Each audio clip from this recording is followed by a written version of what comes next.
Congratulations on your brand new 2022 CRV. Today we're going to discuss a couple of things that you're going to need to know before picking up your new vehicle. Now, your salesperson is going to go through some of these things with you, but this is just a nice way to make the transition a little bit easier and get you a little bit more excited. Come on with me, let's check it out. The first thing I'm going to point out is the top radar in your windshield. In the winter time, you're going to just want to make sure that that little triangle is free and clear from slush, ice, and snow, just to make sure we can activate some of those safety features. Another feature we're going to talk about is that capless fuel. So as I'm going to mention inside, there's a little knob here. We're just going to pull to open. Come on over to the gas tank and notice that it is capless. One thing to know about this is when you are pumping your gas, go ahead and let go of that nozzle once you're finished.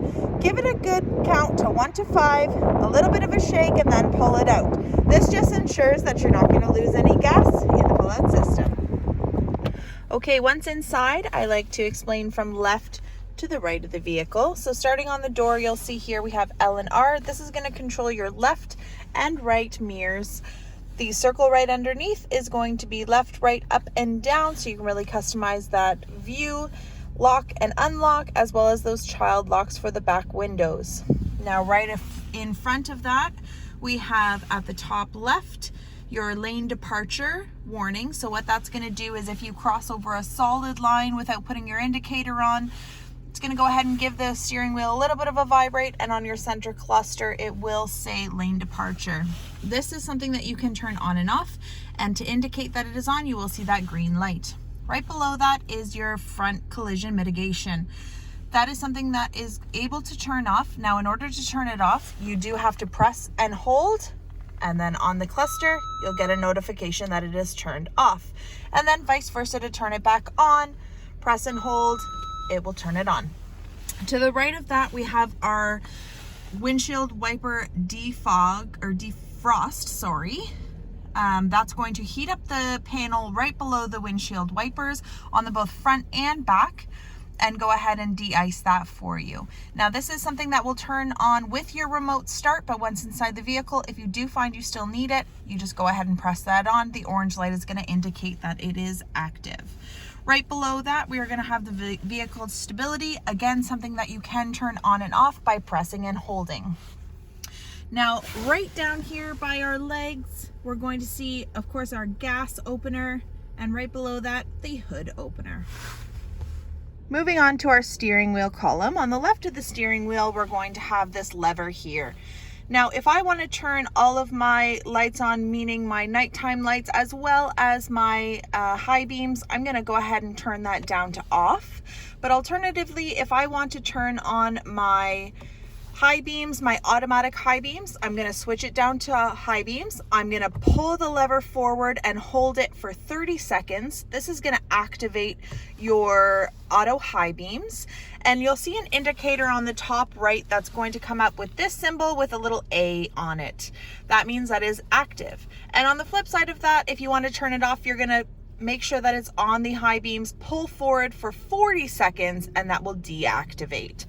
Now, once on auto, it is going to keep your nighttime lights on auto, meaning when the sun goes down, they're going to go ahead and turn right on. For our steering wheel controls, our center console is going to be controlled by this here. So in our center field, we're going to see, this is what we like to call the main screen. You're going to see your fuel range as well as your average fuel. The average fuel will be indicated by your own personal driving and how you use your fuel. Now, with that said, if I want to toggle through that, I'm going to go to this little I button. I'm going to press it, and it's going to bring us into our scroller. So we have our fuel range, which we saw here on our main screen. We're going to press it again and go over. This is our driver attention monitor. So this is how many times the vehicle has to assist in your driving. You will start with a full coffee cup or full bars there. They will deplete as it assists you more and more. And once it's depleted, it's going to come up and say it's time to take a break. This is just your vehicle paying attention to how much it's taking over and how much it needs to assist. Now, if we scroll to the right again after pressing the I button, we're going to come up to maintenance. The really great thing about your new Honda is that it is going to tell you exactly what it needs and when it needs it. So during the time that you need any type of maintenance, you're going to see the similar wrench, but it's going to be orange and it's going to populate up on your screen. When you see that wrench, you're going to come in, press your I button, you're going to come in and find your wrench. We're going to hit select here. We're going to see an oil life percentage as well as a little letter on the bottom. That letter is going to indicate what service is needed. So when that little letter comes up, it's going to say A1 to 6 or B1 to 6. And what you can do is go ahead and hop onto the Honda website, type in your service code. It's going to tell you exactly what it's requiring and how much it's going to cost. This is awesome because it's a great way to keep on budget. Once we go back out and press our I, we have the options to also pull up our music and phone onto the center console. And this is also a really great feature. If you're ever driving in the States, this is where we're going to go ahead and change to miles per hour from kilometers per hour. And then if we go all the way right again, we're back to our main hub. Also on the left side of our steering wheel, we have our plus and minus. This is going to be for your volume controls for the center console and whatever audio is playing over your speakers. Now, once we are on Android Auto and Apple CarPlay, and vice versa on Bluetooth, we're going to have our pickup, hang up, and our voice activation. Now you can have voice activation for your Bluetooth, but you can also use this as your OK Google and Hey Siri once you've activated your Android Auto Apple CarPlay. Moving on to the right side of the steering wheel, these are our safety features here. So you'll notice here in my center console, I have an ACC LKAS. This stands for Adaptive Cruise Control and Lane Keep Assist. When I press main, those two green letters are going to disappear. This means that I cannot activate my adaptive cruise control or my lane keep assist. Once they are activated, you have full control to turn on your adaptive cruise control and lane keep assist. First, we'll talk about lane keep assist. Once this button is activated, you're going to see two lines here. These represent the lines on the road. Once those lines become solid white, it has indicated that you have both gone over 60 kilometers per hour and that it sees the lines on the road. Once those are solid white, your lane keep assist is in full activation. Right above that, we're going to see our adaptive cruise control. So like regular cruise control, you're going to get up to your cruising speed. You're going to go ahead and press set.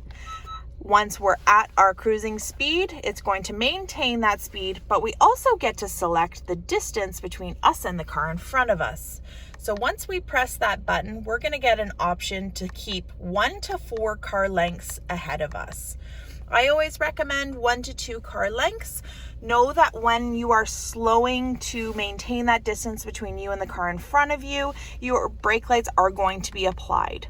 So just keep that on the exact distance that you feel comfortable with, and then once you activate your adaptive cruise control, it's going to go ahead and keep that distance for you. On the right side of the steering wheel, we of course have our engine stop and start. Once you are inside of the vehicle and the key fob is with you, you're going to simply press your foot onto the brake and just press in your start button.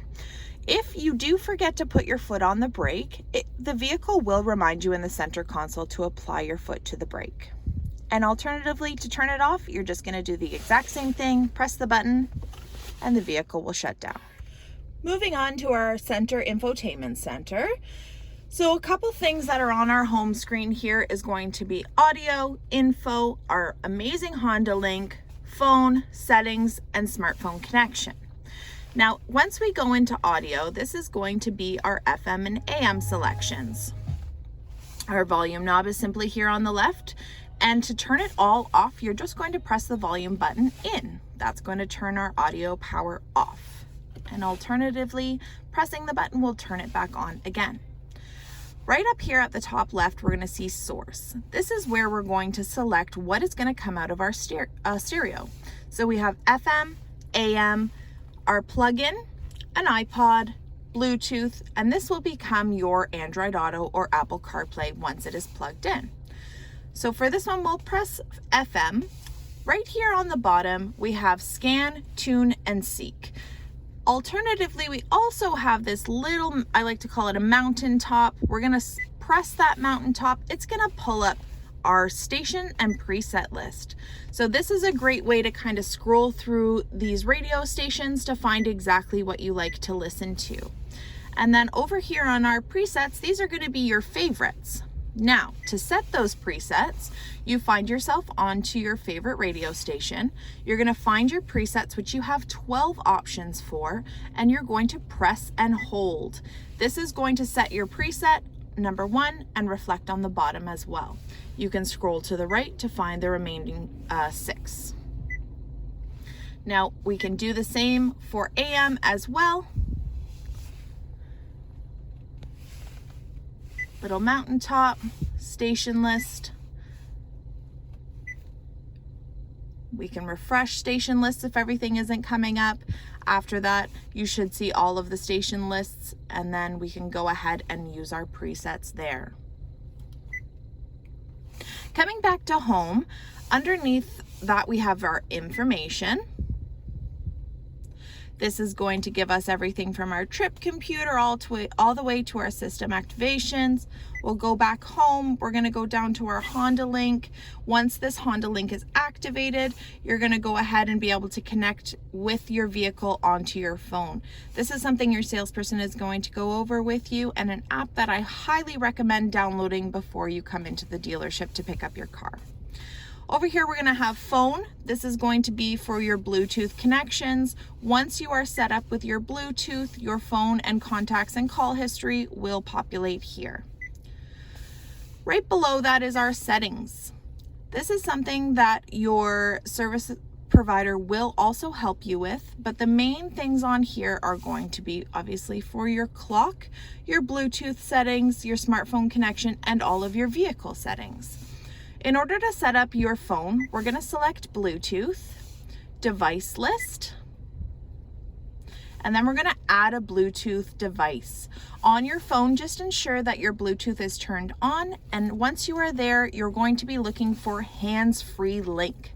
That will connect you to the vehicle.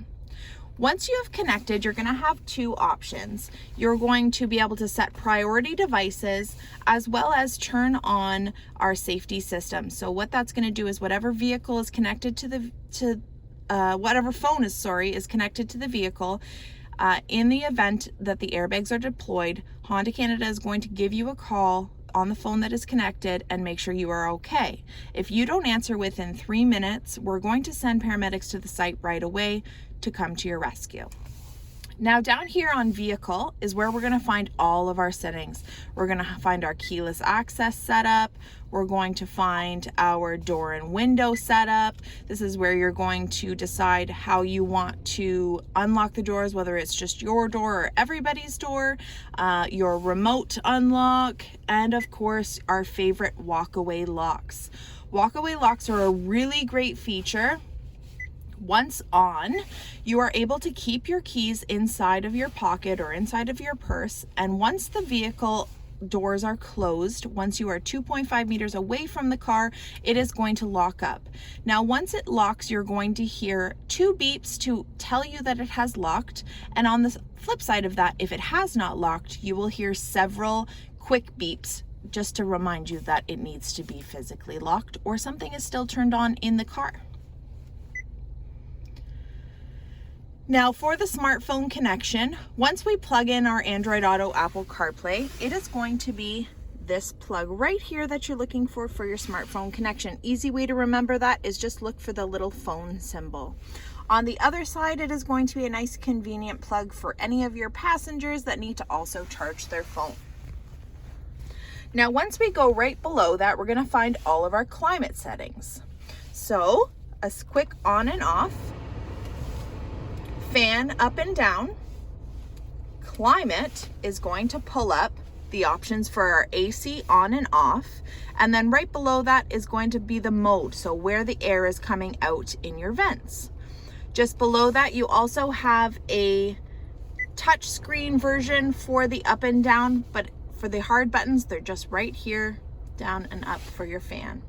Right below that, we're also going to find the front and rear defrost. And then one thing here is going to be our climate control. So this is going to turn your temperature to high all the way to low. And on the right hand side, say whoever's driving in your car runs a little bit colder, you can turn their heat up and keep yours a little bit lower. Should you want to sync them up, you're just going to press the button. Once you see both green lights, both sides will be synced to the same temperature. Now right below that, we're going to see our seat heaters. We have 3 options: high, medium, and low. And then to turn off, just press one time, and it's going to eliminate those red lights to indicate to you that these seat heaters are turned off. Moving down to our center console here, we have, of course, our gear shift that has park, reverse, neutral, drive, sport, and low. You are able to move from drive to sport once you are driving. This is going to give you a little bit of extra boost, a little bit of extra power. On the left-hand side of this is our parking brake. So we used to have the big clutches that used to push in, pull up, and then push in, pull down. Now that we have a button, it's going to be the exact same movements. So you're going to put your foot onto the brake, and we're going to pull up. This will activate the parking brake, and then you're going to see in the center console here a little red light. That's going to tell us that it is activated, and vice versa for turning it off. We're going to foot on the brake and press down. That will deactivate the parking brake. Right below that, we're going to have brake hold. Brake hold is a great feature if you are in a drive-through waiting for a train, or anywhere generally that you would put your car into park while waiting. What brake hold is going to do is allow you to put your foot on the brake, press brake hold, take your foot off of the brake, and it will hold onto the brake. Once you press the gas, it is going to go, and then once your foot is fully on the brake again, it will again hold that brake. To deactivate that, you're just going to press brake hold again, and then it will simply turn it off. On the right hand side, we have our auto ignition. What that is going to do is when you are at a stop sign or a light, depending on the temperature of the vehicle and many other features, the transmission is going to shut down. This is going to save you on fuel and emissions. With that said, if you do not appreciate this feature, you can just go ahead and press to disable. Right below that is going to be our Econ mode.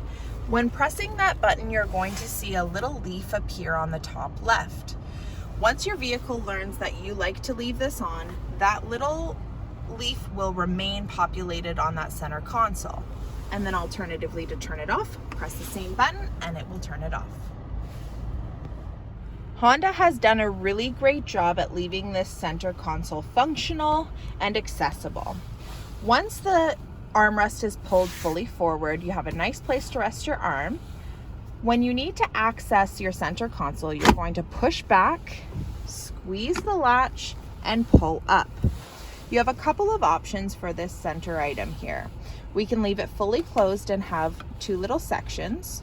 We can pull it back, be able to access what's inside and have a little shelf here, or pull it all the way up and be able to fit whatever larger items we need in here. Now, once it is fully up, you can still access your armrest and keep whatever you need in that console. The great thing about the center console is this little piece here tends to get a little bit dirty when we put whatever we need in there. This can come all the way out, pop into your sink, clean it up, and then just slide right back in. There is a convenient power outlet located inside as well. 2 drink holders and a little center space for you there. Once you're done, close it up, pull it forward, and you're on your way. Located right above your head is going to be your lights for either side, which are just simply turned on by pressing. You're going to have your functions for your lights in regards to whether or not they turn on when you open your doors, or if they just simply remain off. Right above that, I like to call this the whodunit mirror. This is a great way to be able to see anybody sitting in your back seat, be it a child, family members, or our dogs. Keep a great eye on them. Another double feature for this is it pops all the way down and becomes a nice glasses holder. To close it up, you just push it all the way back in. Another really cool feature up here beside your head, of course, is our window visors with our full vanity mirrors. Another great feature that these do is once they pull out, you can also extend. This gives you a great range for blocking out that sun from your eyes while driving. Moving on to the trunk of your CRV. So here we have a standard setup. We have the floor of our trunk remaining on the bottom lip and both seats up. Now, some really great ways to customize this trunk are going to be lifting the floor of the trunk up onto that top lip there. To do that, you're just going to simply lift, set it onto the lip. Now, once it's up there, it is quite strong, so not to worry about anything we're putting in there. And then another really great feature are these little handles here. To put your back seats down, you're simply going to pull the handle and the seats are going to go down. Now, it is a 60-40 split, and this is going to be super functional for if we still need to have some passengers in the back seat and optimize our use in the trunk space. And then to put the trunk bed down, we're just going to slide it down to its original position.